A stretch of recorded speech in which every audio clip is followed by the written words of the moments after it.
So Bumble, Gary Lineker, English former football player of some renown, if you're watching this from a country that doesn't follow English football, has been criticised by England captain Harry Kane for comments he's made about the England football team and their performance against Denmark.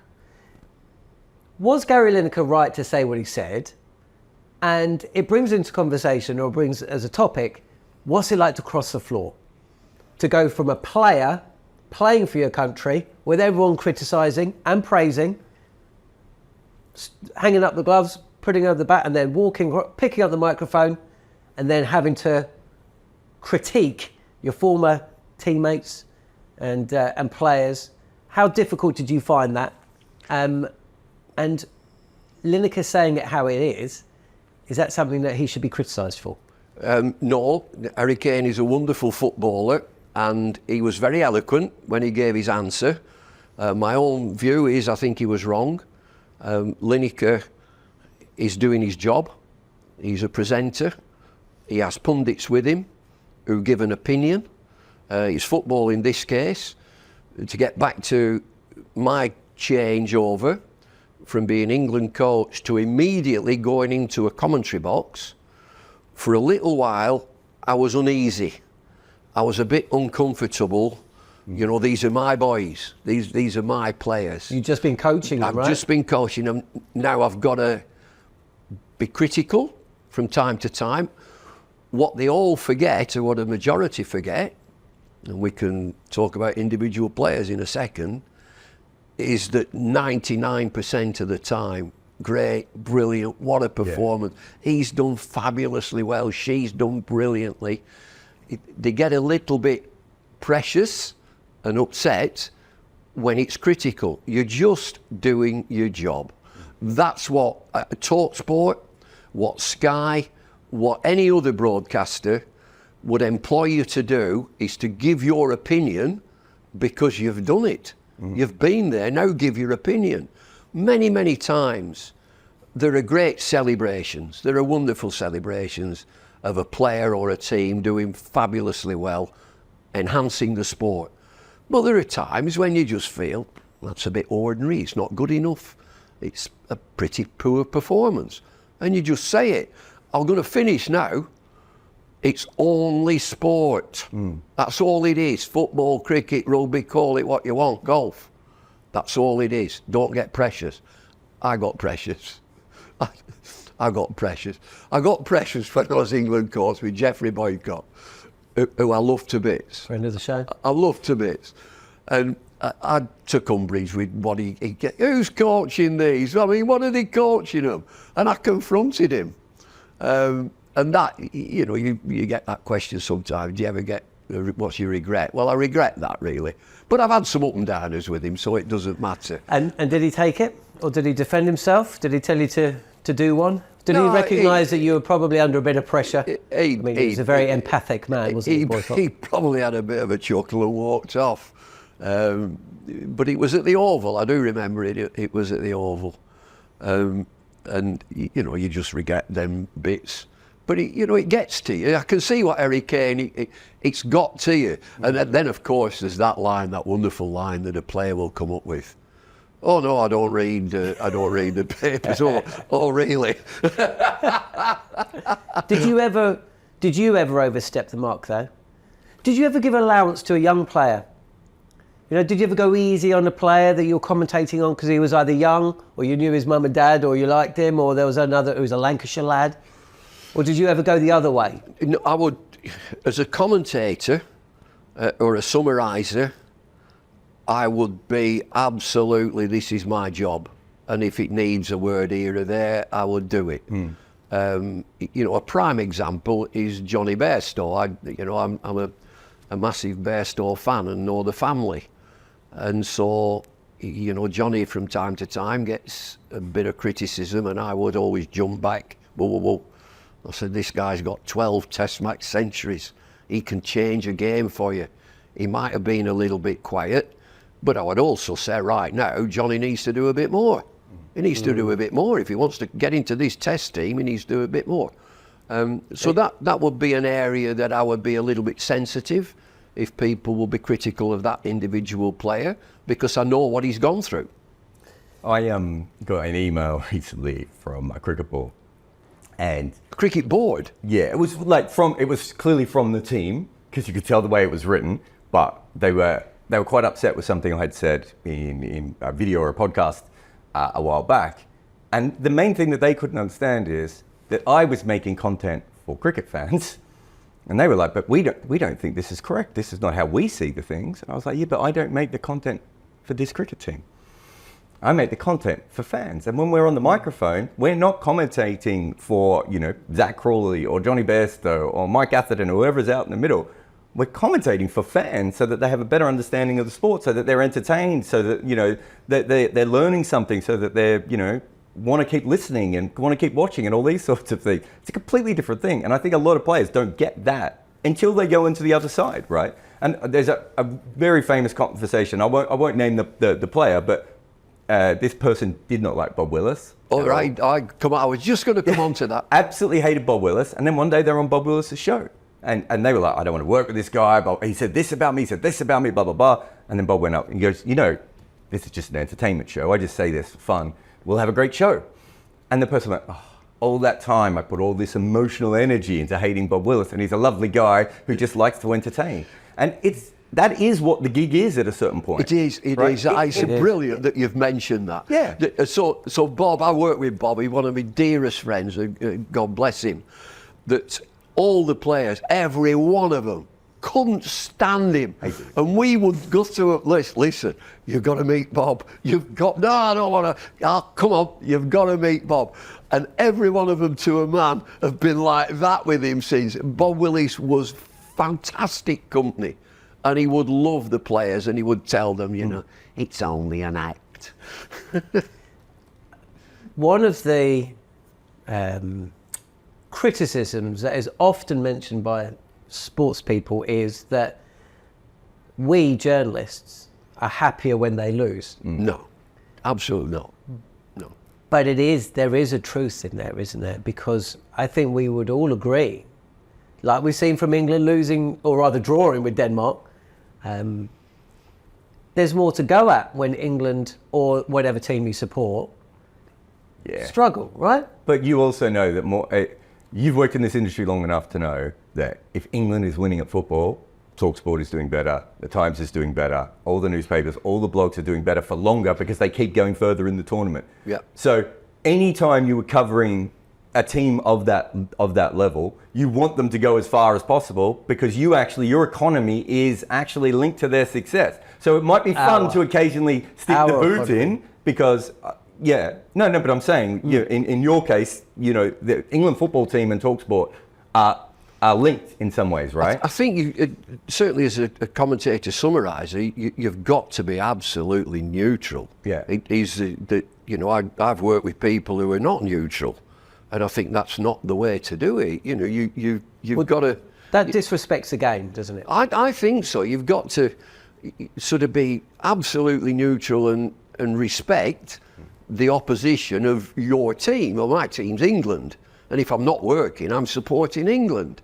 And so, when you've got a microphone, you've got to respect the opposition that you're against and call it as it is. You criticise or you praise whichever team. I think that in the UK we're good at that. I think we're good at that. Your lot's not. No. I think I became a cricket writer because I didn't like the way the cricket was covered in Australia. Okay. So one of my favourite stories ever was Adam Gilchrist was less than 2 years into his career, and I can't remember if it was radio or TV, but the question was asked, is Adam Gilchrist the best batter in the world? And Peter Roebuck, who one of his books is up here, controversial figure these days, but he was on commentary, so it must have been radio, and he said, Sachin Tendulkar, Brian Lara, even Steve Waugh, Gilchrist has only been playing for a year and a half. And one of my other favourite ones was when Dale Steyn, in the middle of Dale Steyn's career, Ian Healy said on commentary, he's basically the James Pattinson of South Africa. You have to understand where these players are, right? When Dale Steyn comes to your country, you should be saying, we're going up against the best bowler in the world. Let's make him the big hero or villain or whatever it may be. And And Australian cricket never really did that. It ignored everything else.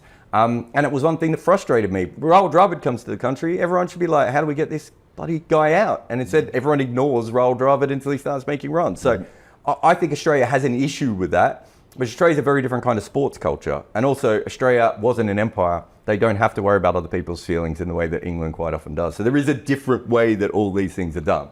But to get back to your original point, talkSPORT, Times, The Sun, whoever it may be, are going to print more papers and going to get more great headlines. They're going to get more excitement the further England go in. Absolutely. That doesn't mean that, and me and Bumble have both been in this situation where we love cricket and you're the same.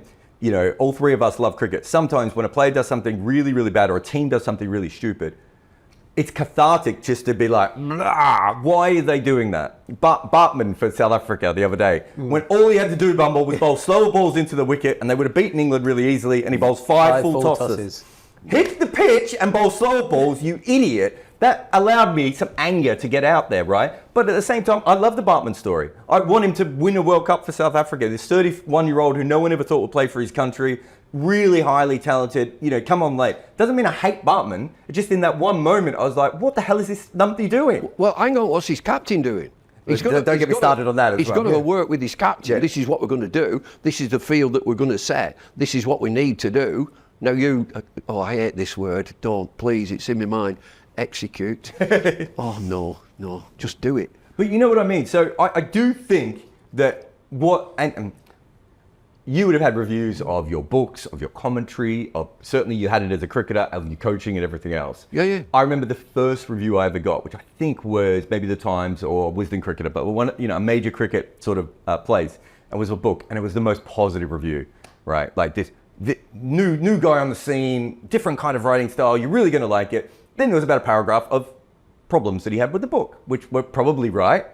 That's all I could remember for years, right? And cricketers are exactly the same. And so you can be really positive and be on their side, and it doesn't matter because of that one time when you go in. I think that's a normal part of who they are. I stepped back. Jarrod and I were chatting before we came on air. I stepped back at my age now as to what I've achieved. And think back, I always strip it back to where I started. A 2 up, 2 down with an outside toilet. I must have done something right.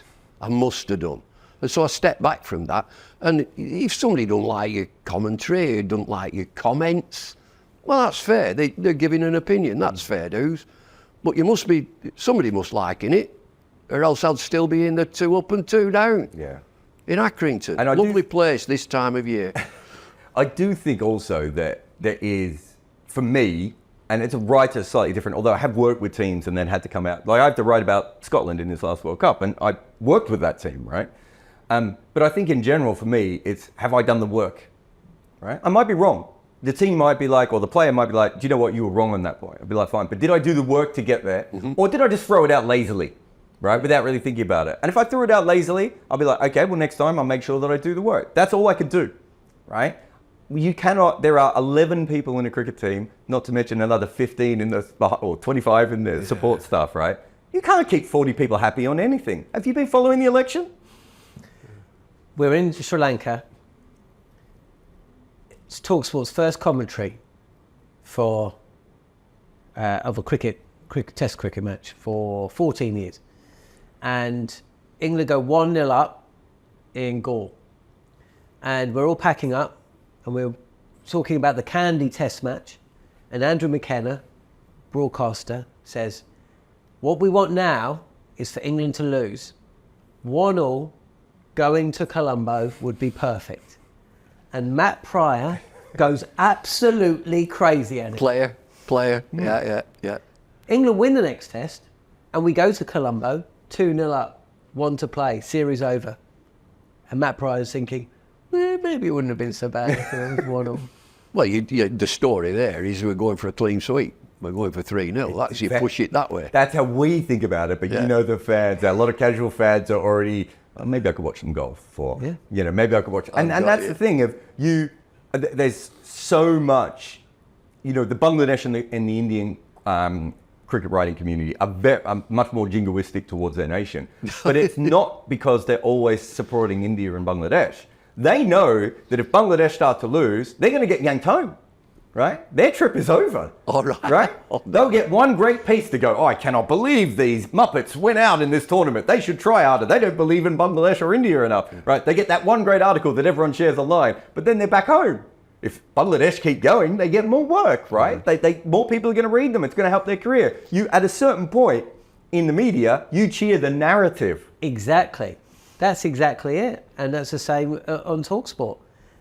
On occasion, there's been nothing better than England losing a test first up, especially against a team where you know they're going to win, because it makes the rest of the series more interesting. That South Africa tour we did, where when South Africa won, when the whole England team was sick, and we were like, this could be really good, because South Africa's not very good, so England's going to storm home, and fans are going to be absolutely excited. The last two tours to India, England won the first test match. Yeah. Thank you very much. Yeah. Series sorted. I did the, what is it, 2016, 27 Australia one, when Australia won a Pundit. It was exactly the same thing. I wasn't excited as an Australian. I was excited that the tour was actually going to keep going and people were going to pay attention. Harmison got it right, didn't he? Harmison in this last England-India, over in India, he said 4-1 India. Yeah. England win the first on the Harmison come back again, 4-1 India. Well, he got it right. Going back right to the start, would Gary Lineker, or would you have had the career you have had in broadcasting, and yourself, Jarrod, if you hadn't, and if he hadn't said it how he sees it? No, I think that broadcasters want it to be forthright, honest, entertaining, and well, there's evidence that if they just sit on the fence and, well, on one hand and on the other hand, you're saying nothing. You say nothing, and they'll find somebody that will say something. Yeah, I mean, at least Bumble had a career to fall back on, and a great voice, right? So you have those two things in broadcast you can get through. But he's Bumble because he says what he says, right? Yeah. And part of it is the way he says it as well, which, you know, the intelligence and the humor and all that sort of stuff. I had nothing, right? Like, I didn't know anyone in cricket when I started in this. If I didn't write what I thought every single time, it just wouldn't have gone that way. And also, you know, as I said before, if you do the work and you're trying to do it the right way, there's a difference between that sort of clickbaity, you know, Piers Morgan style, right? Or, you know, people just sort of throw it out there because they know that'll get people fired reaction, up. Yeah. Yeah, but if you're actually saying it because you truly believe it and you can back it up and everything else, generally you build a really, really strong audience who trust you and support you and will move with you, because you're not going to work for one place, you're going to work for all these different places. The great writers have not been cricketers. You know, great writers have been wordsmiths, really, who can write interesting pieces and factual pieces, entertaining pieces. He's quite good, yeah. And, you know, so take Gideon Haigh. And he likes the fall. He's a devotee of the fall. You know, you look at someone like Gideon Haigh, and it's beautifully written and really well researched, but he's saying what he thinks all the time. And, you know, I run my own sports writing course, and that's what I say to these kids. This is what you need to do. Who are you as a writer? Not who is Mike Selby, you know, not who is Martin Samuels, not who is Gideon Haigh. Who are you as a writer? What do you believe? Now, can you write it well, and can you back it up with facts and everything else? I've forgotten Atherton. Atherton can write. You can't apologise now. You just said that no former cricketer can write. We got that on the can, I right? didn't say no former cricketer. You heard that, didn't you? I said by and large, I think. You'll play that back. We can do that with AI now. Peter Roebuck's tapping him on the shoulder. We can do that with AI, can't we? Now we could just like add bits of Bumble. There's so much Bumble out there that we could just do the whole show with AI Bumble. On AM, on DAB, via the talkSPORT app and on your smart speaker. talkSPORT.